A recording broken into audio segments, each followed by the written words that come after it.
Bem-vindos a mais um episódio do Don't Panic, It's Organic, aqui para nossa playlist tutorial de SEO com experts. Eu sou Felipe Bazon e hoje a gente vai falar de um tema que há muito tempo vem crescendo dentro do SEO, vem ganhando relevância e eu fui buscar um profissional brasileiro com destaque internacional para compartilhar um pouco disso com a gente. Então a gente vai falar de SEO semântico com o Alex Rodrigues, coordenador de SEO da Estratégia Educacional. Alex, muito obrigado por aceitar o convite. E para quem ainda não te conhece, por favor, cara, se apresente aí para a nossa audiência. Opa, valeu mesmo por ter me convidado. É sempre um prazer falar sobre SEO, SEO semântico, conversar com quem trabalha, com quem se interessa por esse assunto. Bom, para dar um panorama assim da onde é que eu cheguei aqui, né, nesse momento, eu sou publicitário de formação, né? Isso já estou formado já tem um pouquinho mais do que 20 anos. E desde o início eu trabalhei na internet, assim, com internet no geral. Então, desde criar layout para site, desenvolver site, naquela época que o pessoal brinca que a internet era mato, né? Fazia tudo na mão, rodava HTML, CSS, e eu rodei por tudo na web. Então, e aí acabei conhecendo muita coisa, muita gente. Quando eu morava e trabalhava no Rio, eu comecei a trabalhar numa empresa de jogos online. E aí, nessa época que eu comecei a ouvir falar de SEO. Né? E aí, eu já fazia HTML, CSS, montava os sites na mão. Opa, é uma boa para o site que eu faço ficar, né? Poder ser ranqueado legal e tal. E aí, comecei a estudar isso por conta própria. Na época não tinha curso, nada disso. Você se metia nos blogs e ia aprendendo. E fazendo muita coisa. E aí, depois disso, muito tempo trabalhando com isso, muitas vezes atuando no marketing também, em criação, às vezes com redação, como eu sou redator publicitário, escrevendo muito. E aí fui aos poucos migrando e ficando exclusivo para trabalhando com SEO. E aí, eu lembro que eu conheci um livro, agora vai me faltar o nome dele, que a primeira vez que eu vi, acho que o primeiro livro que saiu no mundo falando sobre uso de semântica na busca, né? Como é que o Google estava trocando, na época estava trocando o uso de palavra-chave como um elemento para entender o que a gente estava procurando, para usar entidades. E aí eu fiquei mega curioso, que porcaria é essa? Como é que funciona esse treco? E aí fui atrás. Né? E aí dessa época, há uns, cara, vamos dizer que uns 6, mais que isso. Eu tinha acabado de chegar em Porto Alegre, eu acho que sim. Então deve ter uns 12 anos, mais ou menos isso.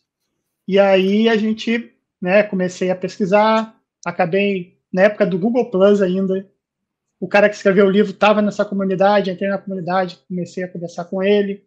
Dessa época que eu comecei a conversar e conhecer pessoas de fora do Brasil que trabalhavam e estudavam isso. Né? A Teodora, aí fui conhecendo mais pessoas. E aí esse livro me chamou a atenção para esse uso e me conectou com meus primeiros estudos na faculdade, que eu fiz a primeira entrada na universidade foi para letras português. E lá a gente estuda semântica, todas essas coisas da língua, né? Como é que se usa a língua para entender, para se comunicar. E eu falei, pai, disso aí eu já tenho uma base, já conheço isso. E comecei a pesquisar mais e me aprofundar cada vez mais. E aí, trabalhando, né, fazendo umas consultorias, etc., acabei trabalhando, fazendo uma consultoria junto com a Teodora, que eu conheci lá no Google Plus. E aí veio e aí eu entrei na faculdade na segunda formação, há uns 4 anos atrás, uns 3, 4 anos atrás, 2 meses antes da pandemia. Passei, me matriculei, 4 aulas, começou a pandemia. E eu entrei para... pois é. Estou fazendo biblioteconomia, que tem muito a ver com o que a gente, né, faz no SEO, que é uma área do conhecimento que está desde Alexandria organizando a informação. Se a gente olhar lá... faz, né? Exatamente. Não, entre aspas, não, é exatamente. Não, assim, grosso modo, assim. Isso, porque se você for ver lá na base do Google, é organizar toda a informação do mundo. É o que a biblioteca faz num aspecto menor, né? E os processos são os mesmos, assim, de catalogação, indexação, até os nomes são iguais, né? Classificação, que é o ranking. E aí eu comecei a ver essas analogias, né? E aí escrevi um livro sobre um assunto que eu fui desenvolvendo um processo de trabalho, porque muita gente pergunta, tá, SEO semântica é maneira, identidade, mas como é que eu trabalho com isso? E eu ficava com isso também, né? Como é que eu vou colocar todas essas ideias num processo de trabalho com início, meio e fim? E aí eu comecei a puxar coisas da biblioteconomia, conectar com SEO, e aí eu comecei a ver as semelhanças, às vezes são as mesmas coisas, né? Falando com nomes diferentes, às vezes. E aí eu criei um fluxo de trabalho bem organicamente. Assim, eu fui trabalhando e montando ele. E a Teodora, vendo o fluxo que a gente estava usando, ela falou, pá, isso é um fluxo de trabalho semântico. E eu, pá, que legal esse nome e tal. E aí surgiu a ideia de escrever um livro para formatar esse trabalho. Aí tem um processo todo. Como é que eu começo o processo? Aí lá tem no livro que eu escrevi, está na Amazon.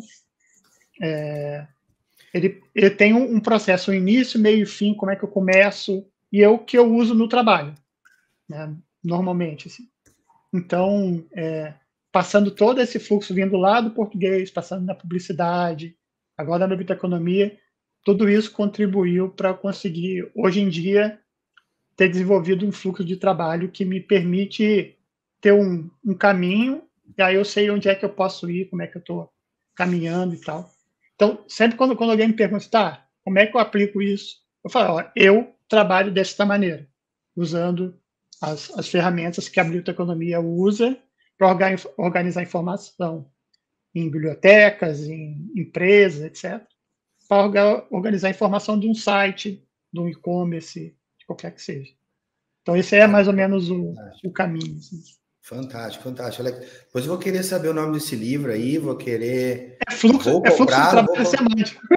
Legal, vai para a gente compartilhar o pessoal que está vendo o vídeo aí agora vai ter o link aí para o site da Amazon do Alex, se ele disponibilizar o cupom de desconto aí para a galera, tá brincando? Não, mas a ideia nossa é fazer a divulgação desse conteúdo. Eu sou fanático por livros, você vai ver que aqui atrás, de ambos os lados, existem vários livros aqui, tanto de SEO quanto de tudo. Eu adoro ler, cara, adoro ler. Tem uma ideia, eu li a saga do Senhor dos Anéis antes de ver, Senhor dos Anéis não, do Game of Thrones, antes de assistir a série. São aqueles livrinhos desse tamanho assim. Sempre pequenininho, né? Toda essa frente semântica aí me encanta bastante. Alex, tu já me respondeu uma das perguntas, que é como é que o SEO entrou na sua vida, que todo mundo que está aqui vai falar, lá vai o Bazon contar a história do bar de novo, que ele conheceu na Espanha, enfim. O SEO, assim, vou fazer uma pergunta diferente, você já explicou como foi. Ele entrou por acaso na sua vida ou foi uma coisa que você viu como uma necessidade? Porque na minha, assim, eu confesso que eu não sabia, nem sabia que existia o trabalho de otimizar para posicionar o Google. Quando eu fiquei sabendo, eu falei, fantástico. Cara, nunca fiz nada bem na minha vida, de repente eu estava fazendo alguma coisa mais ou menos. Aí eu falei, eu vou fazer, é isso aqui que eu vou fazer, manja. E aí, entendi, cara.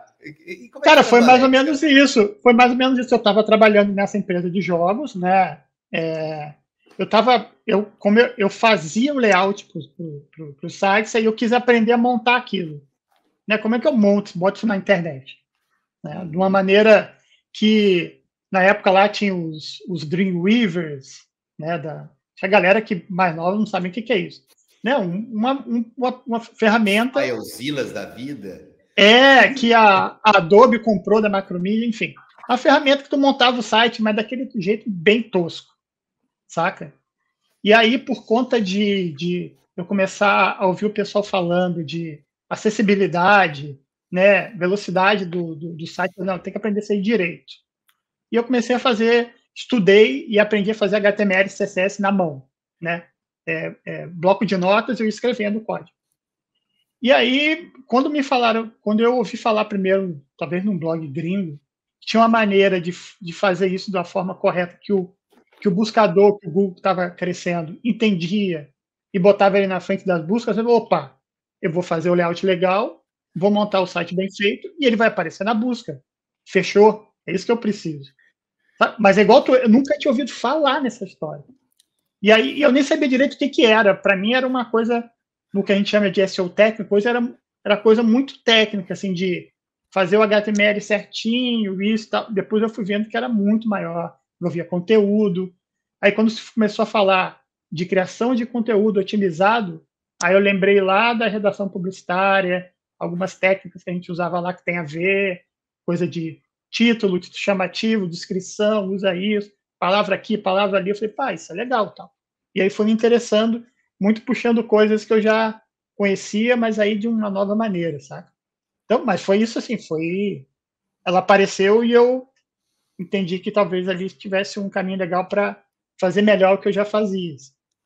E aí comecei nela. Eu, na época que eu descobri o SEO, cara, eu não sabia nem que o Google era um search engine, para ter uma ideia. Primeiro, o Google era um negócio que a gente buscava na internet, ali, uma ferramenta que a gente utilizava, não tinha esse conceito de search engine, um motor de busca, ou Sim. seja.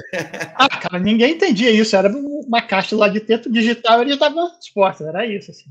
Foi entender depois, olhando aquilo com mais calma, tal, com outras pessoas estudando, sabe? Muito olhando as patentes. Naquela época, né, que o pessoal cavava as patentes do Google, para ficar entendendo para que funcionava. Exatamente. Slask, né, cara? Do SEO by the Sea. Nossa, exatamente, toda essa galera. Cara, provavelmente foi ali. Lendo aquilo ali, porque eu relia, não entendi nada. Vou ler de novo. Beleza, vamos lá então. Vamos ler de mais uma vez. Às vezes eu fingia que lia, fingia que entendia, porque, cara, aquele cara ele deschavava, ele destrinchava as patentes, né, cara? Muita coisa de aprender a ler bem inglês, a falar inglês, vem dessa por tentar aprender com os caras, saca? Muito conteúdo e era isso, assim. A gente tinha que ficar se virando ali para tentar aprender aquele lance que estava começando ali. E aí, na época, era muito legal porque a gente implementava uma coisa, colocava online, e aí tu via logo o resultado. Porque não tinha muito. Hoje em dia está todo mundo fazendo, a competição é mais acirrada, demora o resultado às vezes. Mas na época era muito rapidinho. Tu colocava, dava um resultado, aí tu via, testava, mudava alguma coisa. Né? Tinha muito essa brincadeira de ficar jogando o algoritmo para lá e para cá para ver como é que ia. E era muito divertido na época, assim, de ficar fazendo teste, montando site. Então era isso, assim, eu gostava de fazer e aprendia bastante, então. E aí foi isso, foi lendo eu também li esses caras todos aí, do mesmo jeito que tu falou. Não entendia metade, aí voltava e lia de novo, e de novo, e de novo. Até conseguir tirar 10% daquilo tudo. Porque as patentes é bem complicado, né, cara? É bem complicado. Bem técnica, científica, todas aquelas terminologias. Não sou nenhum cientista de dados, enfim, não é nem cientista de dados, né? Só é uma linguagem muito técnica, né? Das patentes, né? Para você. Porque geralmente isso vai te ajudando a entender uma linguagem acadêmica. Essa é a palavra que eu estava buscando, cara. Obrigado, né? Cara, você falou, né, que quando o meu primeiro contato com essa questão semântica, se não me falha a memória, o artigo do Google que fala from strings to things, que é quando a coisa muda, que era de sequência de palavras uma query, né? Query string, para things, né? Que é quando muda de palavras-chave para entidades. Foi de 2012, é de 2012 esse artigo. Mas hoje eu diria que é que a gente está vendo essa questão semântica bem mais difundida. Mas antes de a gente entrar nessa frente, Alex, vamos lá, explica para a gente o que é semântica SEO. O que é o SEO semântico, para quem não entende desse conceito. Bem reduzido, não dá para reduzir muito. Eu acho que nem é a questão reduzir. Mas, começando a história, é o uso de semântica para otimizar conteúdos. Né? Aí a gente volta lá. Não, o SEO a gente já conhece, né? Otimizar para ferramenta de busca. Aí, como eu otimizo? Né? Eu posso otimizar olhando as palavras que eu preciso, que eu entendo que são importantes, né? Que estão no meu produto, etc. Ou eu posso olhar o sentido delas. Aí é que está a maior diferença. E aí isso aí que a gente tem que entender. Palavra é uma representação. E o sentido é o que ela significa. né? Eu posso falar assim, por exemplo, deixa eu ver um exemplo aqui, o Puma. Eu sempre dou esse exemplo que me vem logo à cabeça. Puma, tem a palavra Puma. A palavra é a palavra, tá lá, Puma. P-U-M-A. Né? Tem um som, etc. Só que ela tem uma palavra que pode ter vários significados. Ela pode ser o animal, ela pode ser um time no México, ela pode ser uma marca esportiva, né?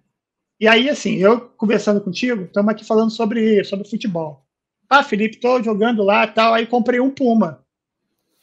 Tu nunca vai pensar que eu comprei um bicho, saca? Ou o time de futebol, no máximo o time de futebol, né? Eu poderia comprar. Mas se você sabe que eu sou bilionário, pode até ser, pô, tu comprou o time? Não, comprei uma chuteira. A marca, comprei a marca. Comprei a marca, fiquei bilionário, comprei a marca e o time de futebol. Se não é. Aí, cara, esse exemplo que foi perfeito. Baseado no contexto, nós, seres humanos, entendemos. Por exemplo, se tu me conhece, sabe que eu sou bilionário, tipo assim, ele pode ter comprado o time, pode ter comprado a marca. Se tu me conhece, sabe que eu não sou bilionário, no máximo eu comprei a chuteira. Saca? Pelo contexto, eu não falei nada, tu só entendeu. Né? Beleza, seres humanos se comunicam bem. Então, uma palavra, para nós, representa bem o significado dela, baseado no contexto.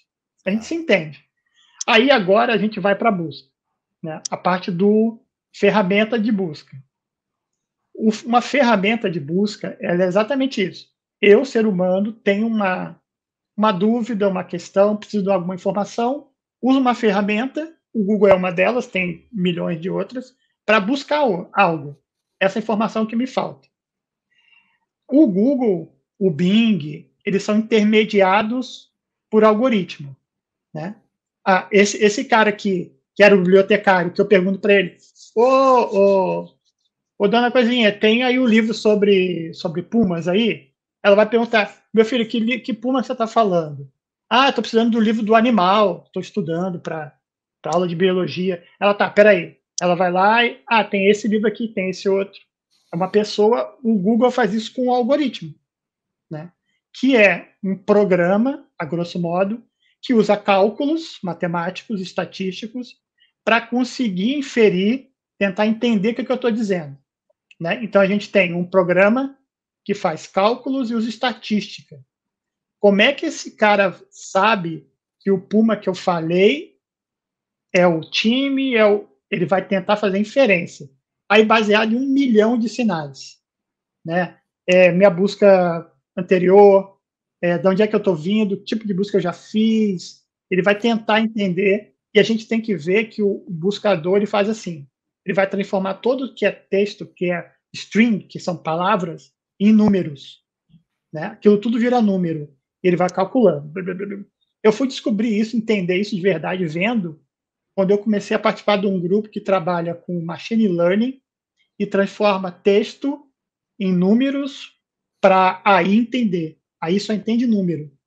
E trabalha muito parecido com isso. Você vai quebrando o texto e o que é entidade vira um bloquinho de números, sempre igual. Então, tem a entidade Puma, que é o bicho, aí vira um número. A entidade Puma, que é o time de futebol, vira outro. A entidade Puma, que é o animal, o time, etc. Né? A marca. Cada uma é um diferente. Para o algoritmo, cada um é diferente porque tem um número diferente. Ele não se confunde assim. Né? E aí é isso que a gente faz. A gente usa ferramentas técnicas para explicar para o Google qual é o contexto que a gente está falando. Qual é a entidade que a gente está falando. Neste meu conteúdo, eu trato de Puma, que é a marca esportiva. Porque nesse e-commerce a gente vende isso. A gente pode até atacar a camiseta do Puma lá do México, mas a gente vai tratar os dois como entidades separadas, que têm características próprias. Né? A entidade tem... O legal dela é isso, assim, que ela carrega nela essas propriedades. Então, por exemplo, sei lá, se for fazer o Puma, aí eu vou ter Puma, os produtos relacionados a ela. Aí vai ter a chuteira, que é outra entidade. Aí, quando eu falo de uma chuteira e eu conecto a entidade chuteira com a marca Puma, eu não preciso dizer para o algoritmo, essa chuteira é da Puma. Só o link já diz para ela. Né? Então, é isso, assim, é a gente usar aí várias técnicas para conseguir explicar para o buscador, para esse programa que faz cálculos, o que a gente está dizendo sem erro. Não tem ambiguidade. Ele sabe exatamente o que tu está dizendo. Se eu escrevi fiz um site que eu falo sobre futebol no México ou futebol no mundo, e tem lá a categoria do México, e eu falei Puma, o jeito que eu faço não tem erro. Quando tem busca sobre o Puma no México, é aquela minha página que vai aparecer. E essa que é quando a gente trabalha esse tipo de metodologia, de estratégia, esse é o resultado que a gente vê depois quando a gente olha lá o Analytics, o Search Console, tem um padrão, assim.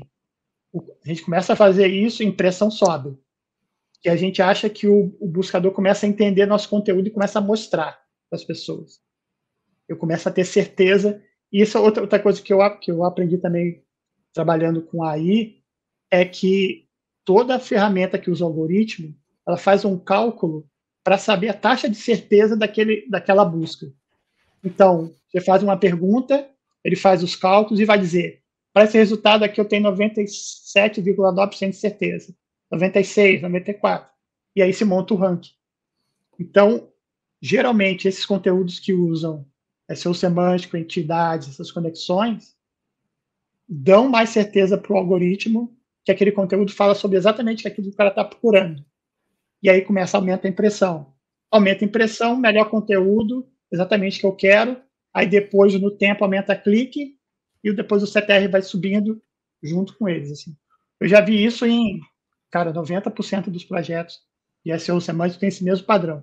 Impressão, mantém, clique sobe, aí dá uma variada ali, daqui a pouco o CTR sobe e aí fica estável e aí vai subindo devagarzinho assim.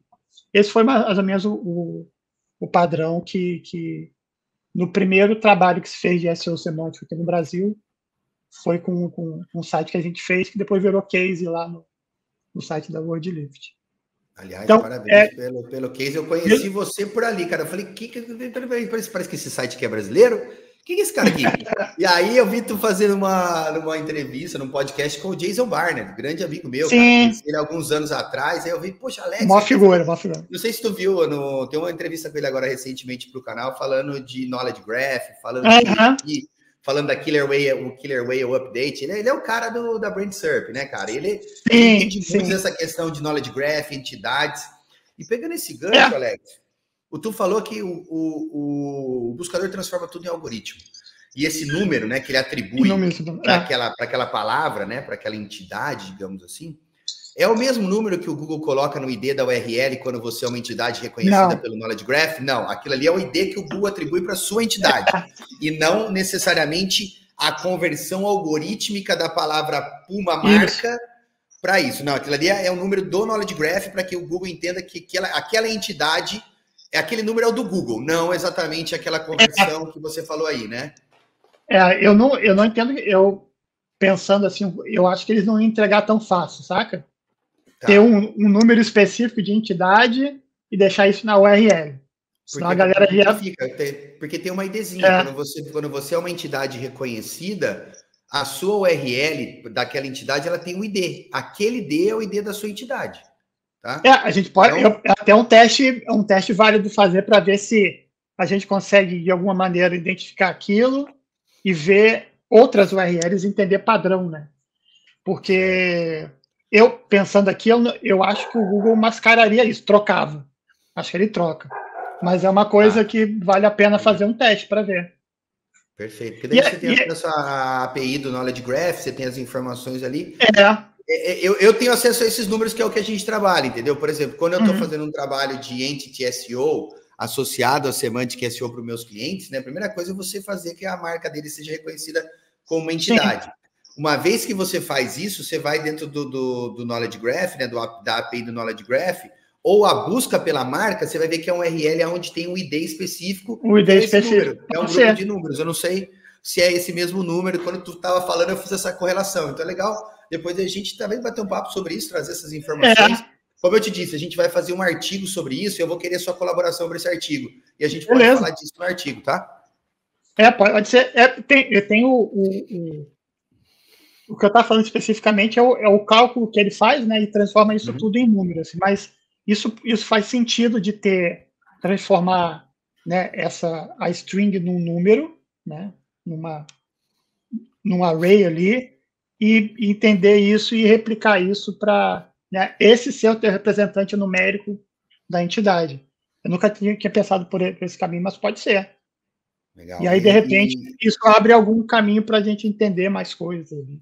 Massa. Depois dá uma olhada nisso. Não sei se você deve conhecer o Knowledge Graph Explorer do Jason Barney, da Calicube, né? Você joga a sua marca ali e ela te joga na URL com esse D.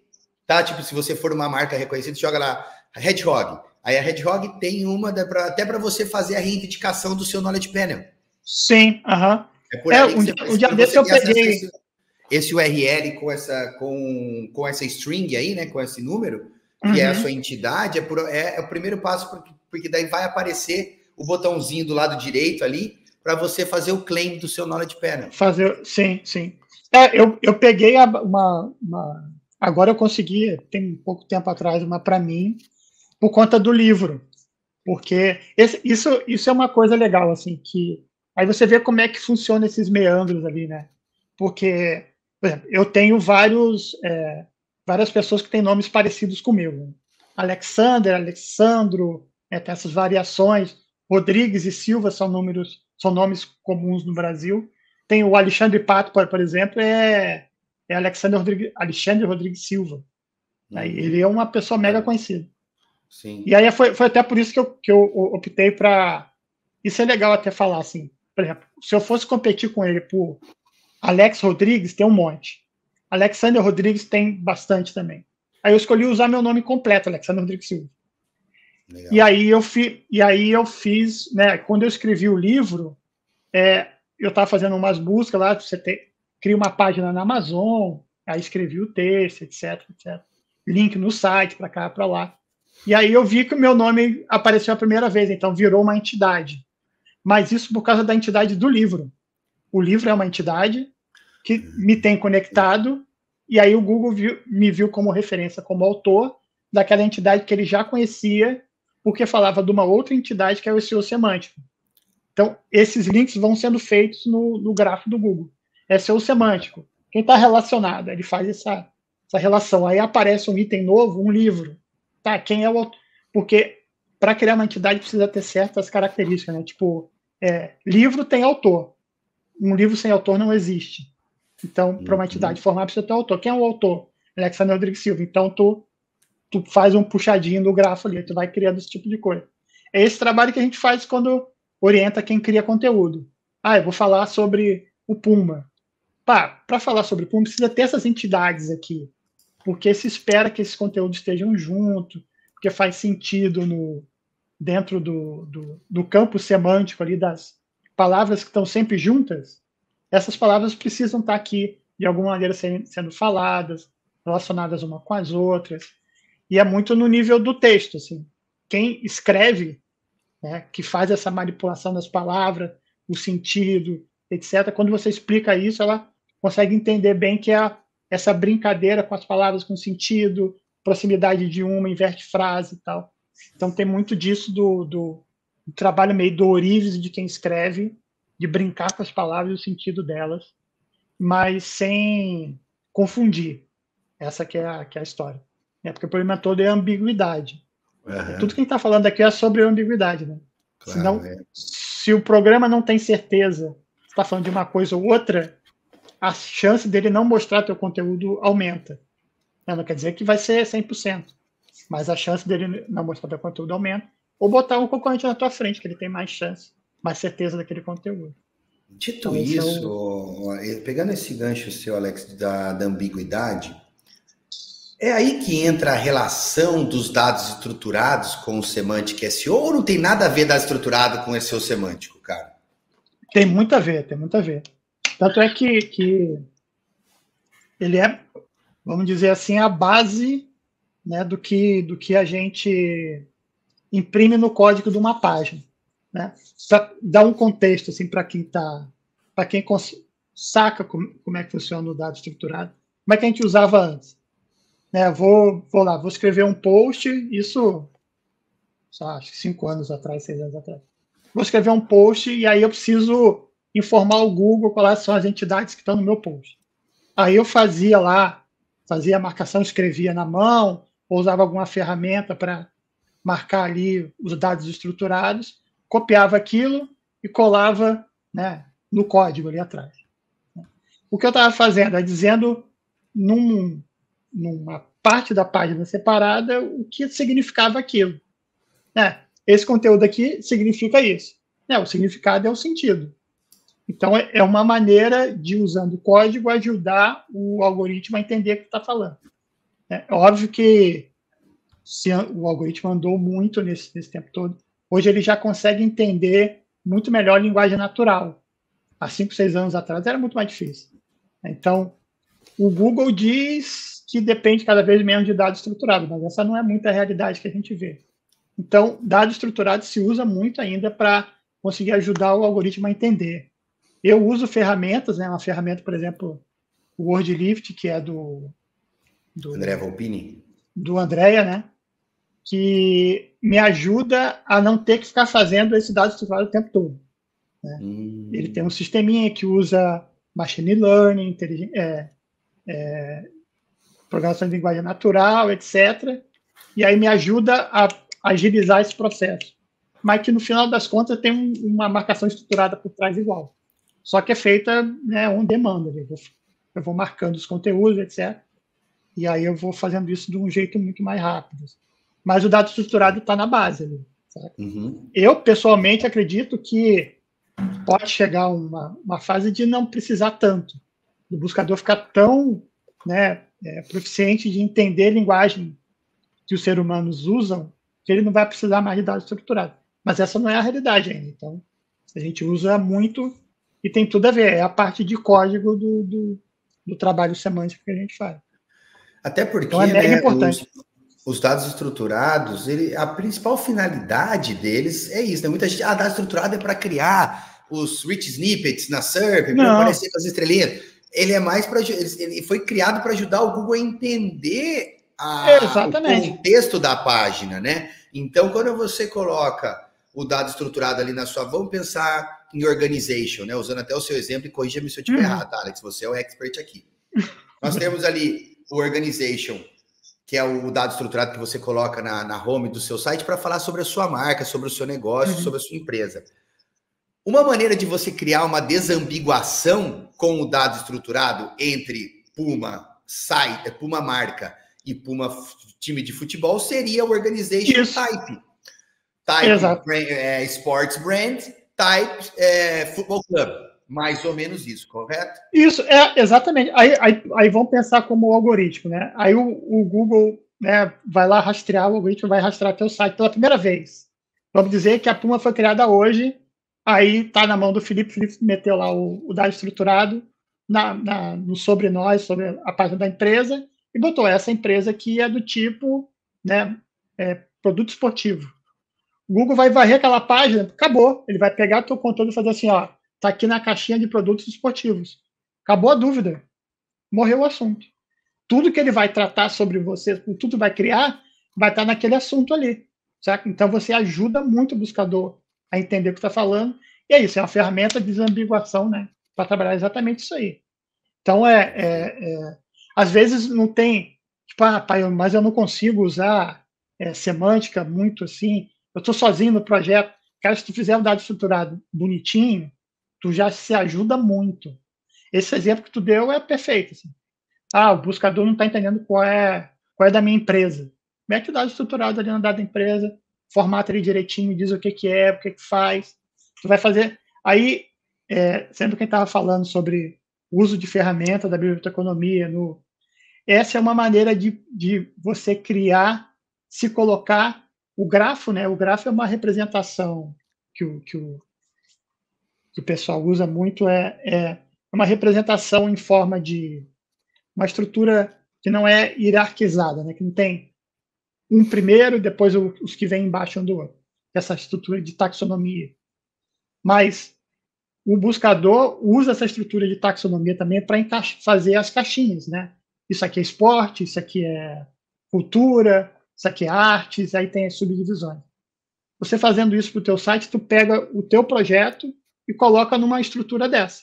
O meu são artigos esportivos. Aí vai estar lá, esporte, atletas, artigos esportivos, puma. Aí tu tá naquele grafo lá conectado. Aí daí vai. Sabe? Então é a maneira prática da gente fazer isso. E mesmo que eu tenha o projeto mais avançado, com machine learning, inteligência artificial, por baixo, hoje em dia, tem marcação estruturada. Perfeito. Alex, a gente falou muito sobre essa questão de auxiliar o buscador na compreensão do contexto do meu conteúdo.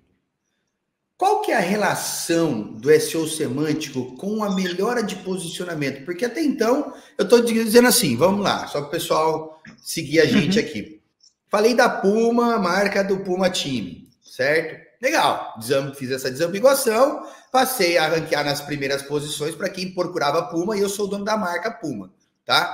Para quem procurava pela minha marca, em vez de aparecer para pessoas lá do México que estavam procurando o resultado do time que jogou ontem, que era o Puma. Mas, no geral, porque não é só sobre marcas e tudo isso, como é que isso ajuda a gente a melhorar o posicionamento? Ou existe essa relação entre um bom SEO semântico com a melhora de posicionamento? Como que isso funciona, cara? Aí a gente tem que fazer uma mudança de visão, né? Aí, o que a gente trabalha? Assim, a gente já não trabalha olhando posição, porque, vou dar um exemplo para você. Esses dias agora a gente estava olhando os resultados e aí a gente viu um artigo subindo muito. Assim. Aí fomos lá no Search Console olhar, né? E aí ele está subindo aqui, esses últimos X dias ele teve um avanço de tanto. Aí, de onde é que está vindo esse avanço, né? Essa melhora? Aí filtrou ali no Search Console só pelas palavras de primeira posição. Tinha lá uma lista com 10, 20, sei lá. Aí a gente pegou a primeira para olhar. Uma palavra das palavras que estavam em primeira posição para um artigo. Essa palavra tinha 140 variações trazendo tráfego. Se eu vou olhar uma palavra-chave, eu fiz assim, ó, tem todo o resultado, eu fiz isso aqui. Ó. Eu estou mega focado e eu estou perdendo todo o resto. O que a gente faz? A gente olha para o outro lado, o tráfego. O tráfego está aumentando. Beleza. De onde é que esses caras estão vindo? Aí eu faço essa análise. Vou olhar o conjunto de palavras, as variações, as buscas. E aí eu vejo que tem um leque, faz assim, ó. Ele amplia e muita gente com buscas muito diferentes vem para o mesmo lugar. O que a gente entende que acontece? Lembra que eu falei o negócio o projeto começa, a impressão aumenta, aí fica uma impressão ali, daqui a pouco o clique vem subindo, aí elas começam a flutuar, aí quando tu vê o CTR subindo e para. O que a gente entende que acontece, né?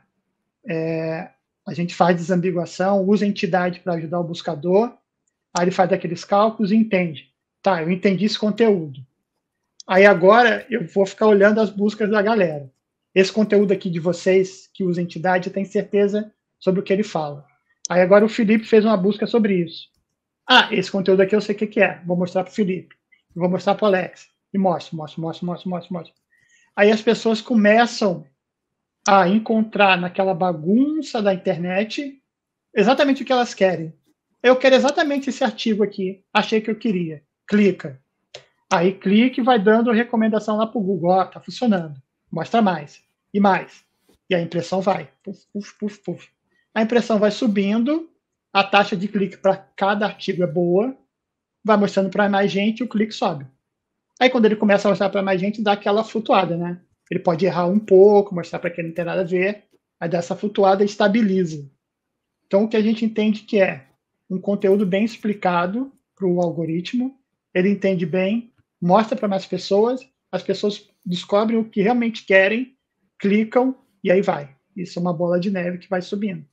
Então, a relação que a gente vê é um conteúdo bem marcado, a entidade correta, mais pessoas vendo, mais impressão, aumenta clique, aí daqui a pouco vai, sobe. Mas nesse caminho grande, assim, muita gente fazendo vários tipos de busca e a gente olha E aí, por causa disso que a gente para de olhar para a palavra-chave, que ela não é um bom indicativo, a posição, né, do que como isso está funcionando. Porque é muito...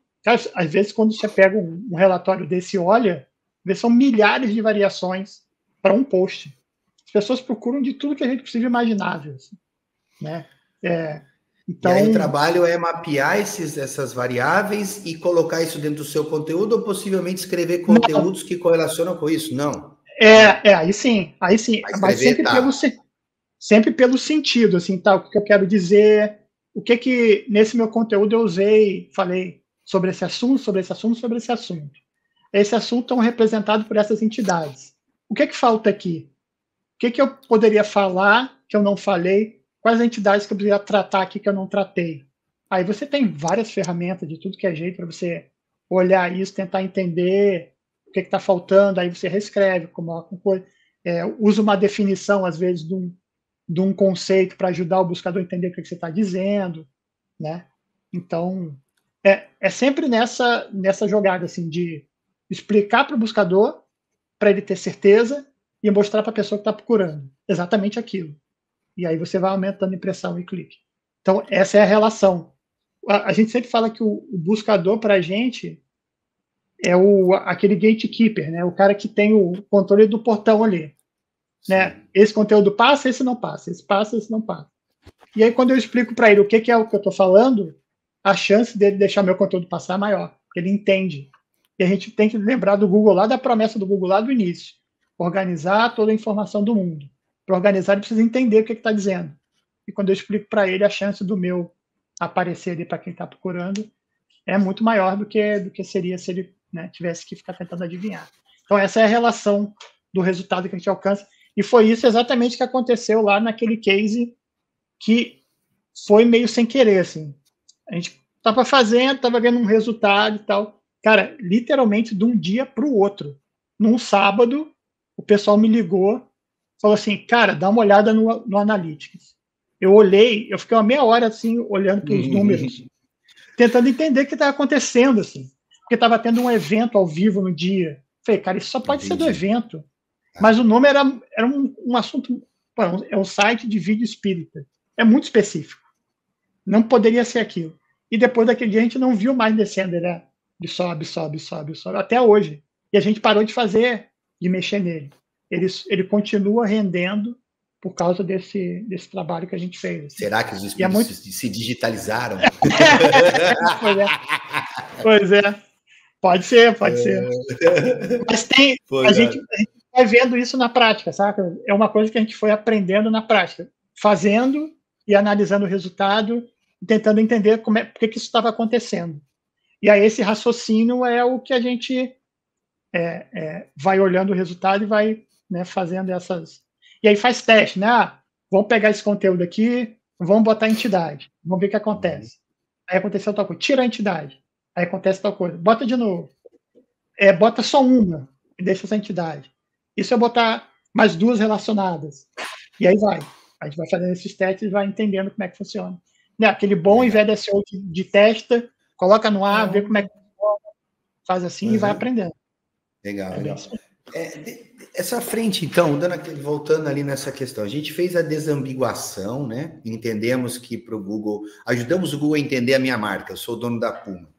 E aí, uma vez que eu passo o meu número de impressões começam a subir, porque eu estou aparecendo para as buscas relacionadas à minha marca esportiva, eu começo a ver que existem buscas por chuteira Puma, tênis de corrida Puma, camiseta Puma, blusa Puma. É a partir daí que eu entendo isso e começo a produzir esse tipo de conteúdo, e isso é a base do SEO semântico, ou seja, trabalhar o contexto dessas buscas, ou seja, dessas palavras que estão relacionadas ao meu tema principal, no caso, o nome da minha marca, e isso é o que faz eu ir crescendo de visibilidade, porque eu estou endereçando um contexto de buscas relacionadas à minha marca, que possivelmente eu não tenha, e a partir daí eu vou ganhando visibilidade, porque eu estou endereçando essas buscas semânticas que estão fazendo em relação à minha marca. Eu só queria fazer um adendo. Você claro. não trabalha na palavra, você trabalha na entidade, né? Às vezes parece que é só uma... É uma pentelhação. Ah, o Alex é muito chato, né? Não, Mas não, é é porque ótimo. tem o conceito de você pensar, por exemplo, eu vou falar sobre a chuteira, é a entidade física, ela existe ali. Ela tem cor, ela tem um número, ela tem modelos, sabe? Isso é importante porque aí você vai. Eu vou falar da nova chuteira da Puma XYZ. Ela tem um conjunto de cores, ela tem um tamanho, tem X travas, que são ou de metal ou de plástico. Tudo isso são as características daquele produto. Aí eu posso usar essa característica toda na página do produto no e-commerce ou no conteúdo. Eu vou falar sobre as travas da chuteira que não derrapam na grama quando o jogador de futebol, outra entidade, chuta a bola, sabe? Esse tipo de coisa. É isso que eu falo de campo semântico. Eu vou criar um conteúdo, eu vou falar sobre a chuteira, eu vou posicionar ela naquele campo semântico ali. Tem a ver com futebol, não tem a ver com tênis. Que a Puma pode ter um calçado para tênis. Mas esse específico, esta entidade, funciona no futebol. E no futebol de campo. Não é um tênis para futebol de salão ou society. Entende? Aquela entidade ela é muito específica ali.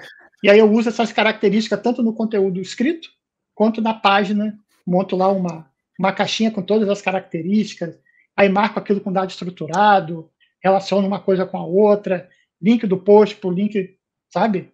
Pega aquela caixinha de informações, bota no conteúdo. Então, esse tipo de conexão, além de ajudar no contexto, ajuda linkagem interna, ajuda o Google a conectar o teu post com tua página do produto, que é a mesma entidade, está num lugar, está no outro. Então, esse tipo de coisa, assim, é isso. Não é porque a gente não gosta de usar palavras, mas a entidade, ela existe como, né, ou um elemento da ideia do que a gente tem na cabeça, né? O SEO, por exemplo, é uma entidade. Ele é um conceito, uma ideia, um trabalho. Mas tem coisas que são do mundo físico. Pessoas, produtos, né, marcas. Sim. Então, cara, olha que louco, então, cara. Deixa eu ver se... Pra gente não ir muito longe, porque acho que essa pergunta minha pode levar horas pra gente desvendá-la. Vamos lá, qualquer coisa a gente faz duas versões. Faz duas versões, cara. Entidades, tá? Porque tu falou entidade. Chuteira é uma entidade. Sim. Certo? Beleza. Neymar é uma entidade. É outra entidade, exato. Chegando, né? Puma é uma entidade, que a gente já definiu que é a minha marca esportiva. E Nike também é uma entidade. Então, o trabalho que, por exemplo, o Neymar era patrocinado pela Nike, tinha uma chuteira na Nike que era Venom, whatever. E eu sei disso que eu tenho um site de chuteiras do Footboots da Inglaterra. E aí ele foi para Puma. E agora a Puma tá fazendo marketing a chuteira do Neymar. Isso. Então, se eu fosse o SEO da Puma, para que eu desvinculasse ou desambiguasse, digamos assim, o Neymar da chuteira Nike, eu teria que fazer um trabalho de SEO semântico para que o Google entendesse, semântico e entidade, para que o Google entendesse que o Neymar agora é da Puma e essa chuteira que eu estou lançando é a chuteira do Neymar na Puma. Então, quem buscar por chuteira do Neymar não tem que receber mais a Nike, sim a Puma. É isso, exatamente. Né? Exatamente. Imagina assim que é um trio, né? Tu tá aqui assim, ó. Tem o Neymar, a chuteira e a Nike. Aí tu vai falar para o Google, tira esse link aqui de Nike chuteira, de Neymar chuteira, da Nike e traz para Puma, porque ele não está mais aqui. E aí o que ele vai fazer? Vai criar conteúdos, páginas. Até porque não tem você ligar pro Google falar, desvincula a entidade Neymar da Nike, liga ela deixa eu mandar WhatsApp pro Google lá, né? É do Google? Pois é, que é da Puma, tô pedindo pra vocês desligarem o Neymar da Nike e botar na Puma. Tá, pode deixar aqui, eu vou programar aqui pro seu rapidinho. Tá feito, tá? Obrigado. Não funciona assim. Né? Tu tem que criar essas estratégias, conteúdos, páginas, enfim, um monte de coisa. De repente, criar no teu conteúdo uma entidade pro Neymar lá, saca? Uma página do Neymar dizendo da chuteira, para começar a criar isso dentro do grafo do Google, para ele entender, mas o Neymar não está mais aqui. Aí ele vai ver lá os conteúdos da Nike com o Neymar caindo e da tua marca subindo. Aí ele vai começar a entender, o Neymar foi para a Puma. Aí ele tira de um, bota do outro. Aí quando isso acontece, tu vê exatamente isso. as impressões começam a subir nas buscas, nesse conjunto de buscas relacionadas a Neymar, a chuteira, a Puma, tu começa a ver, aí tu, opa, deu certo aquele negócio que a gente fez. A gente conectou aqui o Neymar, criou a entidade para ele, a página, tá, trabalhando e funcionou. Tu vê isso no resultado da busca da galera.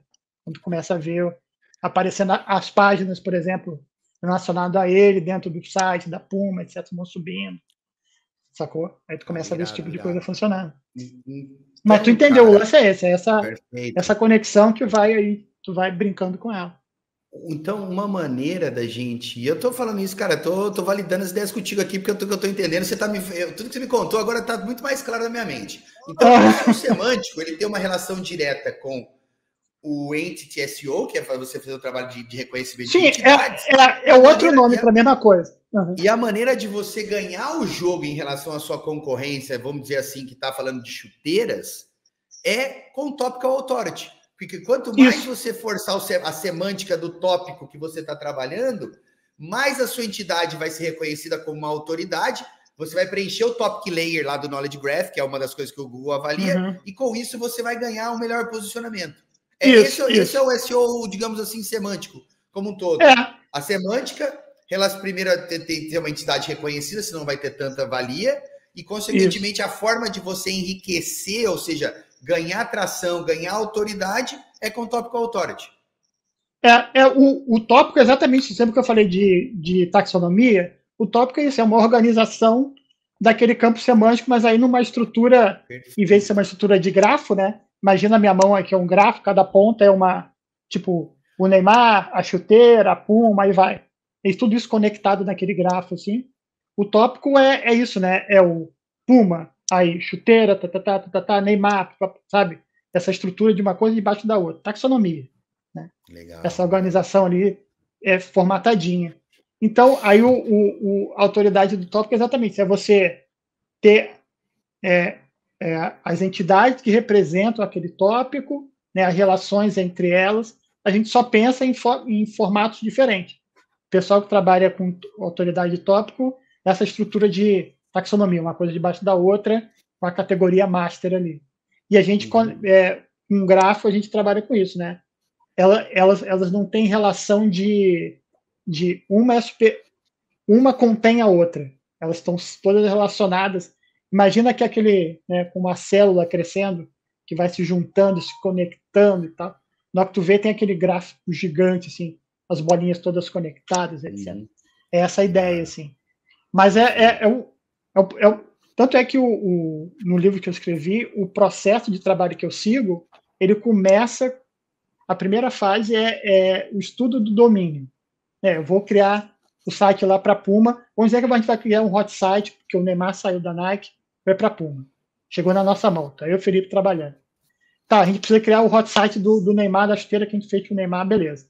Aí a gente vai estudar o domínio do conhecimento ali do futebol de campo, as chuteiras. A gente vai entender quais são as palavras, o que as pessoas falam, como é que falam, quais são os sinônimos, os significados de cada coisa. Vamos estudar tudo sobre o Neymar relacionado com isso, com o futebol, com o campo, a chuteira que ele usa, que ele não usa, as cores, etc. A gente vai modelar esse domínio, a gente vai pegar todas essas informações e vamos deixar ele registrado do jeito que a nossa marca quer falar sobre aquele assunto. Beleza. Aí depois a gente vai fazer uma taxonomia. Tá, beleza. Agora a gente tem todos esses assuntos, vou organizar ele. Aí tem a categoria tal, essas palavras ficam debaixo dessa. Aí é Topic Authority. Saca? Vamos organizar ali sobre os assuntos que a gente vai falar nesse hot site. Beleza, definimos isso. Agora a gente vai ver quais são as entidades. O Neymar é uma entidade, essa aqui é uma entidade. Qual a relação entre umas? O Neymar vai estar conectado com a chuteira, vai estar conectado com a camiseta que a gente vai vender. A gente cria essas relações. E aí tem dois caminhos. Aí a gente vai começar a conversar com o pessoal de UX para criar o site dentro dessa estrutura que a gente fez, que a estrutura do site vai representar o nosso modelo do conhecimento que a gente fez, né, e estruturou ele nos tópicos ali. E vamos conversar com o pessoal de conteúdo para criar conteúdo na mesma estrutura. E aí você vai casar os dois. A tua estrutura do site, de menu, de página, de link, vai ser igual à tua estrutura do conteúdo. Cara, isso é pólvora. Na hora que o Google bate ali, ele entende muito fácil o que tu está falando, do que tu está falando. Ele não tem dúvida nenhuma, sabe que o Neymar agora está na Puma, que a chuteira tal é a chuteira que ele usa, e aí vai. Esse tipo de projeto é o projeto ideal, quando tu cria um projeto do zero e tem aqui para trabalhar a parte de menu, de UX, de codificação, toda formatadinha, junto com o conteúdo nessa mesma estrutura. E esse é o processo que eu uso, assim, modelagem de domínio, taxonomia, aí formatos tópicos e tal, aí vai no conteúdo, vai lá. E aí esse é o processo que funciona muito bem. Foi assim que a gente fez no case lá também. Legal, o case a gente vai colocar aqui, tá na WordLift, você falou, né? A gente vai colocar aqui também. Vai colocar, não. Vocês já vão encontrar, que vocês vão estar vendo o vídeo, tem aqui embaixo que a gente já compartilhou esse link aqui que o Alex passou pra gente. E eu ia te perguntar como trabalhar com SEO semântico, Alex, mas eu vou fazer o seguinte: quem quiser saber isso, vai pegar o link aqui da Amazon e vai comprar o livro do Alex para aprender como trabalhar com SEO semântico. Porque nada mais justo, o cara desenvolveu o processo e eu acredito que isso eu vou comprar também, porque eu quero aprender a fazer melhorar esse processo. Já entendi bastante aqui sobre isso. Só que para a gente fechar, Alex, qual que é o futuro do SEO, ou mais precisamente do SEO semântico? Ele vai evoluir ainda? Ou tu acha que a gente já está nesse momento de que é só seguir esse processo, que é para aí que os buscadores estão indo? Para a gente fechar. Não, vai evoluir e tem uma quebra de paradigma. Né, o Gemini, ChatGPT, porque aí a gente já teve essas conversas lá no LinkedIn. Que até hoje a gente tem uma ferramenta, né, de busca. É uma ferramenta para eu entrar num index, né, tem aquele um monte de documento que já foi baixado em algum lugar, está ali, indexado, todo organizadinho, eu consulto o documento, aí eu vou olhar na fonte lá no documento e leio um post, um artigo, etc. O geração, ele não me dá o documento para eu me virar para descobrir a informação, ele me dá a informação. Né? As ferramentas de buscas, na minha opinião, vão se transformar naquela bibliotecária que te responde. Ela não vai lá pegar o livro. Se eu perguntar para ela em que altitude que o puma vive nas montanhas dos Andes, ela não vai lá pegar o livro para mim, vai me dar para me ler. Ela vai falar, 3.540 metros. E pronto. Saca? Então, como é que a gente faz para participar dessa resposta? Esse que é o desafio. Que aí envolve, né, tudo que a gente já faz, criação de conteúdo, cidade, blá, blá, blá, blá, blá, que a gente já conversou aqui. Aí a gente envolve entendimento de máquina, da linguagem natural, o nosso conteúdo sendo cada vez mais lido por máquina e menos por pessoas. Como é que a gente participa disso? Como é que a gente faz agora o moleque que está procurando a chuteira do Neymar da Puma a entrar no nosso site para comprar? Se o buscador já deu para ele direto quanto custa e formou 4 lojas perto dele. Saca? E eu quero vender no meu e-commerce, não quero vender na loja. Saca? Então, esse é o desafio. Assim. E eu acho que vai caminhar tá indo para esse caminho. E tem essa briga, que é uma briga até política, né? Dos produtores de conteúdos querer que o conteúdo dele esteja ali e com referência, com link, as marcas com meus produtos, né? Vai ter o buscador puxando um lado para se quer o produto, paga e aparece aqui, sabe? Então, essa briga eu acho que vai ficar cada vez mais forte e como é que a gente vai fazer para que essa ferramenta, que é maravilhosa, que responde tudo para a gente, que não acabe com o mercado, né, do produtor de conteúdo, de sites, etc. Eu acho que não agora, mas no futuro mais para frente, essa estrutura de postar conteúdo no site, etc., isso vai meio que se diluindo para as marcas serem fontes de informação sobre, né, o que elas vendem, sejam produtos, ideias, serviços, etc. E a gente que fala sobre, eu tenho um blog sobre SEO, eu sei referência sobre aquilo, aí meu nome é citado. Segundo o Alex Rodrigues, SEO semântica é isso. Segundo o Felipe Bazon, sabe? Então, eu acho que esse é o caminho, assim, que está começando, ainda meio, sabe, criança andando ali, passo a passo. Mas eu vejo que isso... Cara, um tempo atrás eu vi uma palestra, teve um evento na Suíça, ano passado, final do ano passado. E aí tinha uma pessoa que ela é uma gênia, assim. Ela é a pessoa que estava no Google quando criou o Knowledge Graph do Google. Aí ela foi para a Amazon criar o Knowledge Graph de produtos da Amazon. E agora ela está na Meta criando o grafo de produto de visual para Meta usando aquele óculos dela. A mulher cara, a pessoa mais inteligente nesse assunto que eu conheço. E ela estava falando sobre o Google na época que eles criaram o grafo. Né? E todo esse processo que a gente está vendo agora foi pensado quando começou o grafo, de criar um grafo, entender as entidades do mundo, criar um index com aquilo, aí automatizar, gerar escala para esse negócio, aumentar esse conhecimento do Google, e depois fazer essa escala ser automatizada. E não precisar mais mão nenhuma ficar melhorando esse grafo, ele vai aprendendo sozinho. Então, esse é o processo que eles definiram e estão fazendo. Então, o último passo é essa automatização, né? De ter esse grafo gigante que só responde para a gente. E aí agora o desafio nosso é... Pá, tá louco, velho? Ela é bizarro. Ela é bizarra. Depois eu posso passar... Ela só criou a knowledge graph de todo mundo, do Google, do Meta, Quando alguém precisa de um gráfico, chama ela. Você paga milhões e ela faz. É assim, óbvio, né? Com a equipe de engenheiros, sabe? Claro. Uma cabeção, mas ela é que puxa o bonde ali, ela entende muito. Então, eu acho... Quando eu vi ela falando sobre isso, falei, tá, então isso é só o final do processo que já está rodando há muito tempo. Então, vai rolar, sabe? Então, isso aí, o que eu acho é que a gente, como comunidade, a gente tem que conversar e tentar maneiras da gente não ficar para fora, não ficar por fora disso, sabe? Participar e até conduzir esse processo. Acho que esse que é o... Vamos conversar mais sobre isso.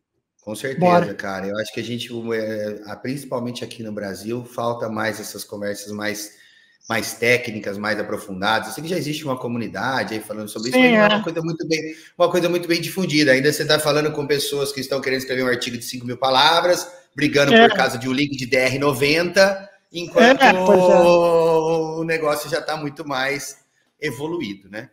Mas muito bom. Pois é. Alex, muitíssimo obrigado pelo seu tempo. Eu que agradeço. Eu vou chamar para a gente fazer uma segunda conversa, pode ter certeza. Vou pedir conselhos para a gente escrever aspas para a gente colocar no nosso artigo sobre SEO semântico. Pretendo lançar um guia sobre SEO semântico com referência ao seu livro. Vou ler o seu livro primeiro. Cara, e de novo, muito obrigado. Parabéns pelo seu trabalho. Tá? Eu fico muito contente em ver cada vez mais nós da comunidade de SEO do Brasil representando a nossa amarelinha lá fora, falando que a gente, não é só o que vocês pensam, não, a gente não tá para trás, não, cara. Aqui, ó, tem um cara que uma das referências é SEO semântico, tem outro que já palestrou em tal lugar, um com case aqui, outro case ali. Cara, quando eu vi você, eu falei, cara, mano, ele é brasileiro. Eu falei, deve ser português. Não, ele é brasileiro, cara. Nossa, brasileiro mesmo. Velho. Pô, e parabéns, velho. Parabéns pelo trabalho. Obrigado aqui. Eu que agradeço. E vamos em frente, cara. Vamos trocar mais ideias aí, vamos levar cada vez mais, não só o nosso conhecimento para fora, mas aqui para dentro da nossa comunidade também. Cara, muito obrigado. Sim, juntar mais as pessoas, a gente conversar, é assim que a gente vai aprendendo. Aprendendo um com o outro, vamos testando, vamos colocando projeto no ar e a gente vai aprendendo junto. É isso aí. Perfeito. Valeu mesmo. E é isso aí. Bom, galera, esse foi mais um episódio aqui no Don't Panic, It's Organic, no tutorial de SEO com Experts, com um cara que deu uma aula aqui de SEO semântico pra gente. Pelo menos a minha cabeça fez assim, ó, abriu de uma maneira mind-blowing, tá? E muita coisa que eu confesso que, assim, eu tinha dúvida, consegui esclarecer com o Alex, espero que vocês também. E é isso, quem curtiu, aproveita para se inscrever no canal, curte aqui, comenta, compra o livro do Alex. E até a próxima no Don't Panic, It's Organic.